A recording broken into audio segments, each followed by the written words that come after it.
Beauty as a sun, she drives me crazy. Yes, the girl is mine, she's all I ever needed. Since I met her, nothing has been easy. She's the only one child in a super rich family. The father wants from his daughter, the man from the same universe.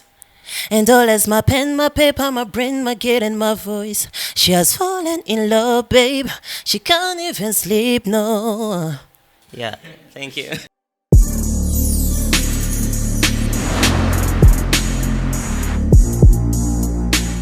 Bonjour mesdames, messieurs, les fans de Buja Flavor. This is Bujahit TV, the number one channel of this industry Buja Flavor. Chakinyamakuru cy'abakibazana bishasha muvuga muri industry Buja Flavor. Nkuko twama tubemerera bishasha ko tubazana bishasha, twarabemereye ko tubazana Nelson B mu nyubako za Bujahit TV tumubaze kuvyerekeye biriko bira trendinga muri industry Buja Flavor kuvyerekewe na management yiwe. Kandi twamutumye kugira ngo tumubaze kuvyerekeye indirimbo yiwe nshasha yise Nifanyeje. Vivi bro. Salama mzee ko. Gosa. Yego meze neza. Ndabona udundega kabisa nibikufungura Nelson B.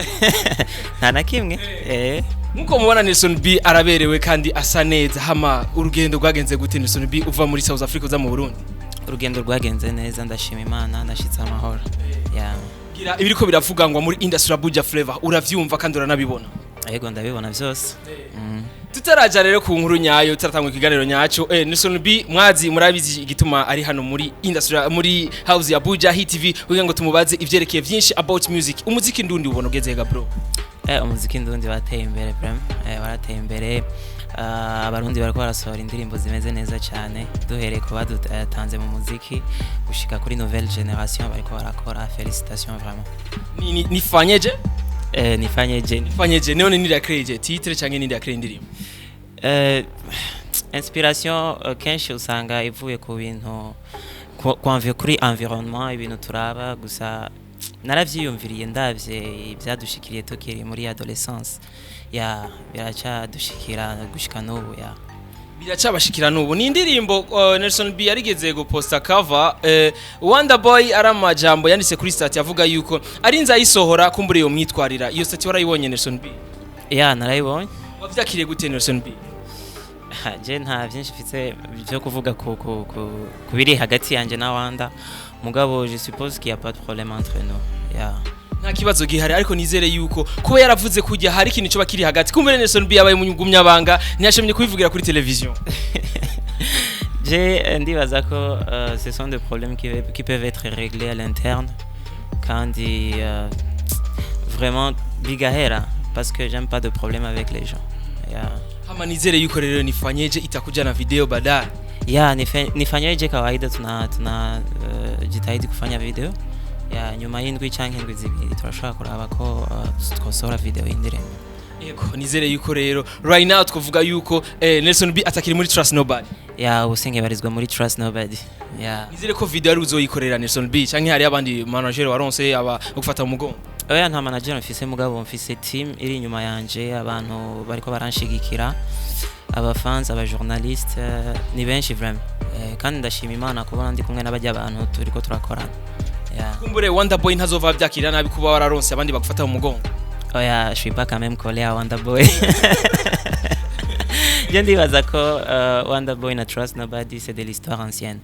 Yeah. Kabisa ariko rero tuvuga ati rero ni indirimbo izo bari gisasu kandi ni video izo bisa na yindi bakore muri South Africa. Ndavyibaza mugabo je sais très bien que ça va bien se passer. Yeah. Hama ni ibintu vyabereye muri South Africa kumbure mwarabanye na Wonder Boy muri South Africa burya nivyo izo ngorane ayo matata ari hagati yanyu nivyo byavuye muri South Africa? Oya en résumé je navuye South Africa indirimbo Wonder Boy yarazimaye wenyene nkuko yavyivugiye muri interview yakoze kuri BETV yavuze ko indirimbo yazimpaye na video twari twakoranye indirimbo Beautiful yari yavuze yuko nayo azoyima mugabo mu nyuma naciye mbona statut yanditse ko no audio no videos je sinabitahuye mugabo après j'ai entendu des histoires mugabo je vais pas beaucoup y penser, je vais pas beaucoup commenter kuko c'est déjà passé, je crois que tout va bien entre moi et Wanda. Yeah. Kabisa. Ni Wonder Boy ni Nelson B mu kuvuga kenshi inyinshi ziwe ziri mu gifaransa kumbure abantu biza amashuri menshi agafaransa ni kabura sibyo none ga Nelson B? nivyo kandi j'aimerais bien préciser ko nagiye ndatembera mu bihugu bitandukanye niyo mpamvu usanga ndiko ndavanga indimi. South Africa ni igihugu wahoze vuba muri récemment nico gihugu uherukamo wakibonye gute butandukanye haga muri ivyerekeye music ivyerekeye imibereho y'abantu n'u Burundi? South Africa muri music barateye imbere kuko usanga kenshi abaririmbyi babayeho kubw'umuziki différemment d'ici chez nous. Uraririmba kandi ukagerageza no kurondera kandi kazi ukora à part. Par exemple moi je travaille chez Best Imprimerie niko kazi kamfasha kubaho. So South Africa c'est différent. Uri umuririmbyi umaze kumenyekana utegerezwa kuronka quelque chose à partir ya kazi kawe ko kuririmba. Ni Nelson B avuga yuko Wonderboy kumbere yubari yamuhaye indirimbo ariko umasati tubona ari screenshot yagize afatanyije ama conversation bavuganye na wa mu producteur Yogo ni screenshot yagize biboneka yuko yariko abaza Yogo beat kuvyerekeye indirimbo Nelson B yoba avuga ko afise amubaza yuko indirimbo ko yoba yifise. Yogo beat avuga yuko jewe ntaco ndabizi ko je sindi indirimbo aho yayikuye ariko igitangaje turaza kwereka ifoto. Igitangaje nuko yagize screenshot kuvyo Nelson B ivyo Wonderboy bitandukanye n'ivyo Wonderboy yariko aramubaza. Hama we ijya screenshot warayibonye ga bro? Narayibonye. Navyakire gute nobonye ko ari ibintu bisa novuga nk'irementanyaga bro? Oui, c'était truqué kuko uravye ijya screenshot yari conversation ya Wonderboy na Yogo Beats. Yogo Wanda yabajije Yogo nimba hari indirimbo yampaye, Yogo aravyanga kandi mu bisanzwe c'était normal yategerezwa kwanga parce que indirimbo Yogo yazihaye Wanda arazima.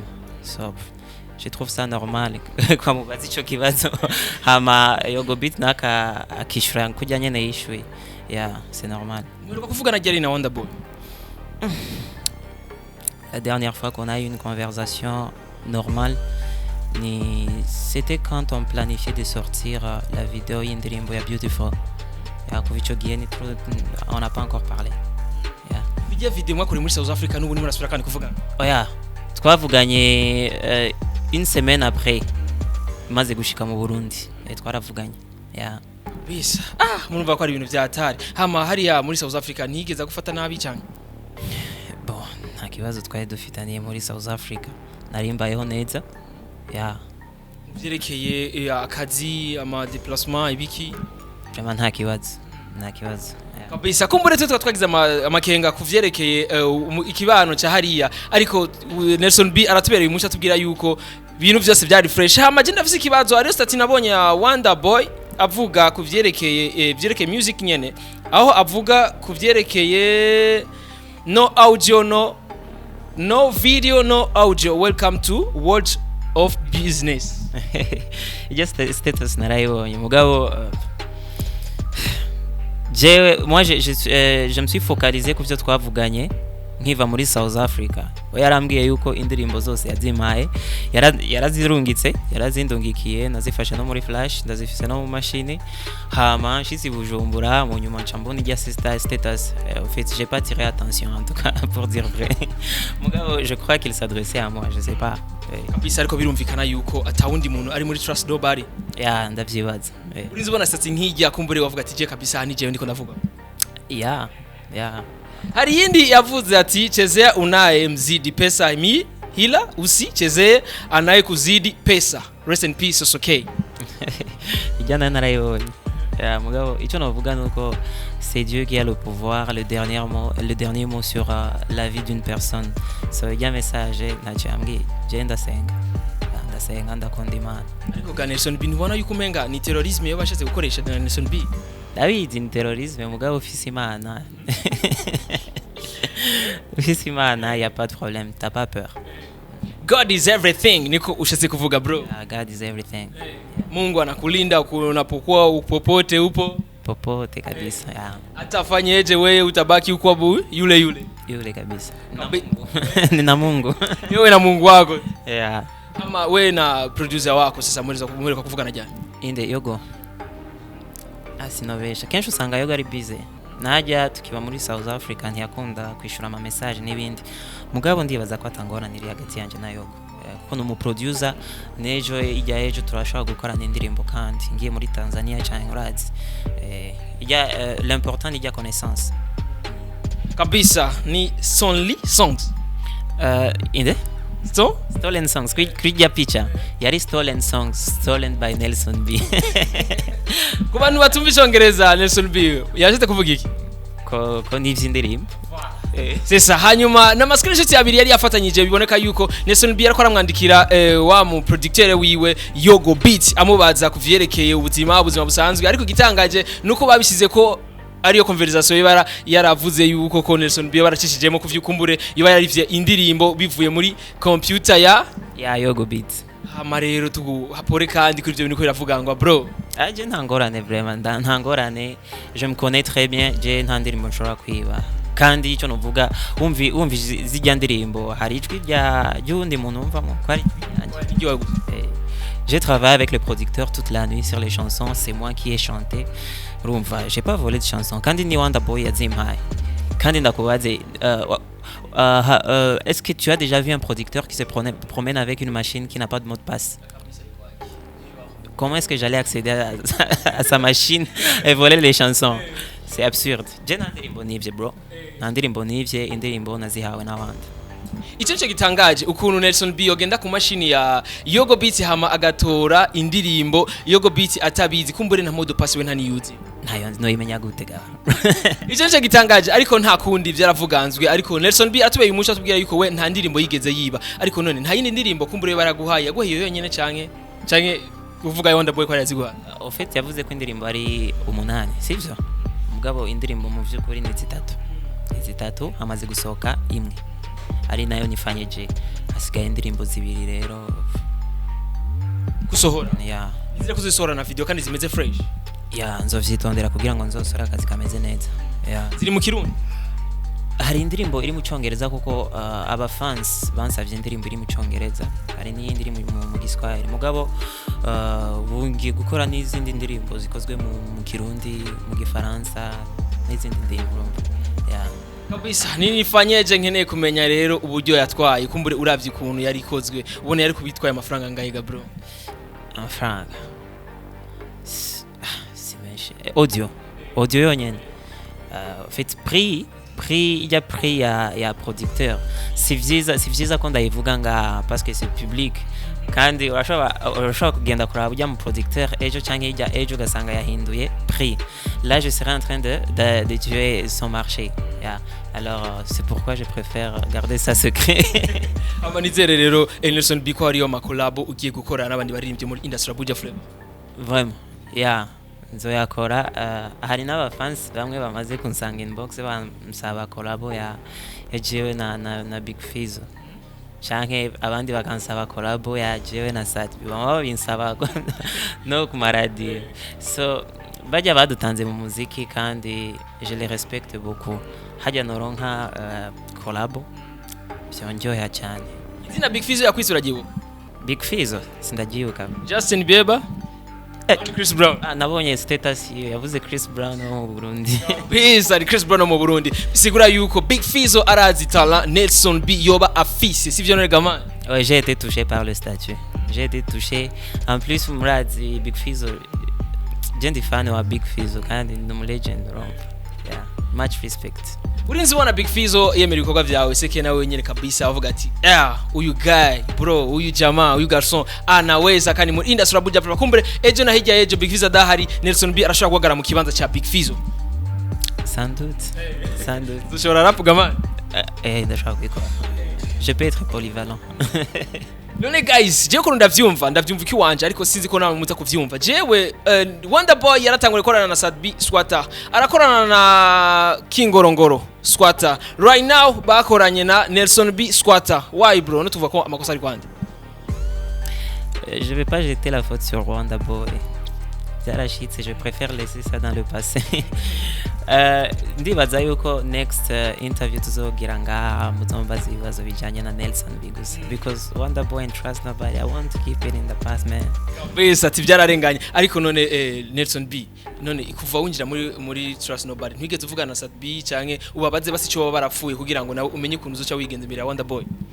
oya uwo twavuganye yari Kingorongoro, hari ibintu bimwe na bimwe yambwiye. Yeah. Kuvyo yakubwiye rero nivyo wabonye canke wabibonye nk'ibishasha ibyo wabonye? C'était presque la même chose. Nini fanyeje sasa bro? Video sasa unatuambia itatengenezwa kwa nani? Amahera bizokugwa gute? Video bado sijachagua produce nani director, ila nzoraba kuko ubu dufise aba director benshi bakora akazi keza cyane. Hari John Elart, hari Bankos, hari Brian Smith, hari n'uyundi mujamani mushasha mugabo benshi ntibaramumenya yitwa Kalia Moore. Yeah, nawe afise touch nziza bro.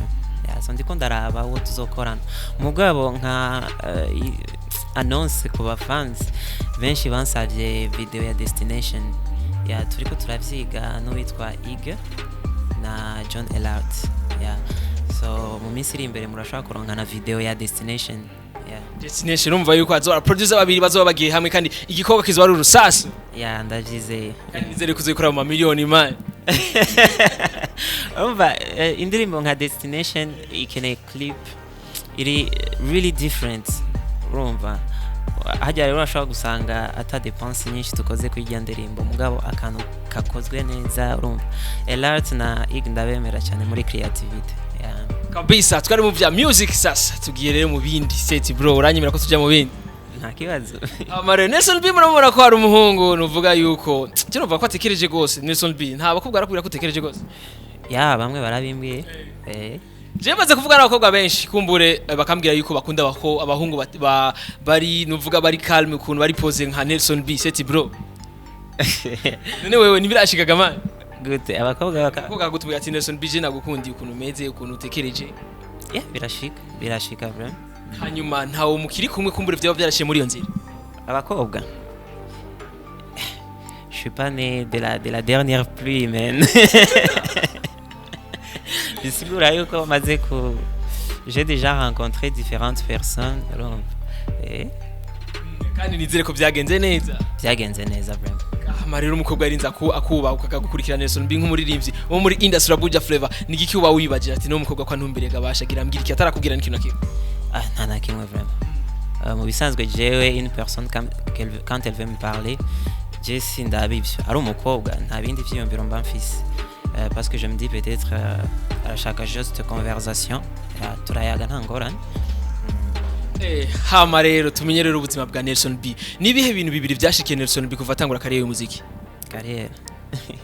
Au début mu ntangura urazi ingene biba bigoye uriko urarondera aba journalistes kugira ngo bagufashe mugabo ndabitahura parce que on peut pas donner la chance à tout le monde kuko abaririmbyi ni benshi cyane. Yeah, so naragerageje c'était difficile kurondera abantu bamfasha mugabo ndashima Imana kuko nabaronse aba journalistes benshi baranshigiki. Yeah, nico kintu cyari kigoye mugabo ubu ndashima Imana. Ico kintu urakizi yuko ariyo abaririmbyi baba bigoye yuko bashikira aba journalistes? Yeah, ndabizi. Bagahura n'intamba myiza uko batabagirira promo. Ndabizi.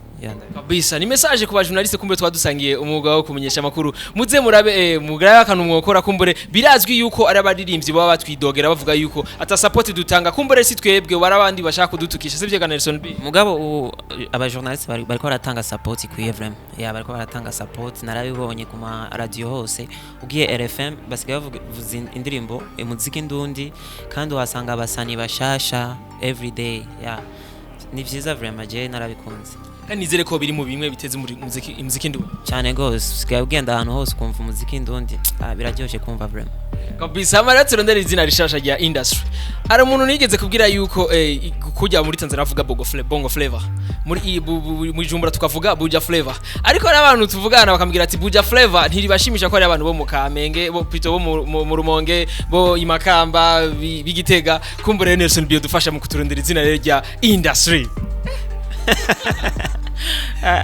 Jendi baza urondera izina rya industry ni swat Big Fizzo, swat Satbi, swat Kidumu, swat Natasha nibo badutanze mu muziki. Bejewe nouvelle génération norondera izina quel honneur. Comment ouvrir Nelson B? En tout cas moi je laisse la main aux aînés. yeah. Rero tije nubaha bankuriye kandi nibo bagize kiniri bogira muri industry Buja wewe bisa yari Nelson bitako turavugana kandi yari Bujahit TV cyakinyamakuru cy'amakibazana bishasha muvuga muri industry Buja Flavor hanyuma Nelson bitusana basozera ikiganiro rero bwira akajambo kanyuma ku bantu barabigize ibisi afisa makenga kuvyerekeye wewe na Trust Nobody kumbure yari Wonder Boy akajambo gatoya ya icyo navuga nuko jewe na Trust Nobody canke jewe na Wanda ntangorane hari j'ai pas de problème malgré ce qui s'est passé ivyaciye kuri social media Wanda ni nko mu brother I forgive him for everything that he did kandi ndibaza yuko turashobora guhura dans l'avenir oui hama icyo nobasaba ni support mubandanye kunshigikira imbere ni heza mfise project nyinshi cyane kandi nziza cyane yeah so murashobora kunkurikira kuri social media Facebook ni Nelson Be The Real Instagram Nelson Be The Real na YouTube ni Jazina nyene yeah hanyuma rero akapera niyo genda dakoze mu gahogo guys murabizi yuko iyo twatumiye umuririmbyi atavyorosha muri industry Buja Flavor cyo tumusaba ko yo dukorera aha murahazi kuntu bahita gute ngaha bro cool okay mu gahogo dukorere rero dukorere akajwe Beauty as a sun, she drives me crazy. Yes, the girl is mine, she's all I ever needed. Since I met her, nothing has been easy. She's the only one child in a super rich family. The father wants from his daughter, the man from the same universe. And all as my pen, my paper, my brain, my kid and my voice. She has fallen in love, babe. She can't even sleep, no. yeah thank you guys jena changa nikwe kabisa nabuze ni yari hageze warugeze ku manota ye man jena nagira tujane jena nabuze amanota man en fait c'était juste un petit truc kugira ngo mumve ko ndinga kabisa Jari fresh tuzosubira rero inshallah imana bikunze behind camera yari Scott on the mic yari Will hama ntwibagire kugira subscribe na like na share nugume kandi wibanira ushaka ibiganiro byose gumi wawe gusa usangiza notification n'abandi ugira amashare kugira ngo kumbure mugenza wa notification kwa kamucize zosubira inshallah imana ikunze ciao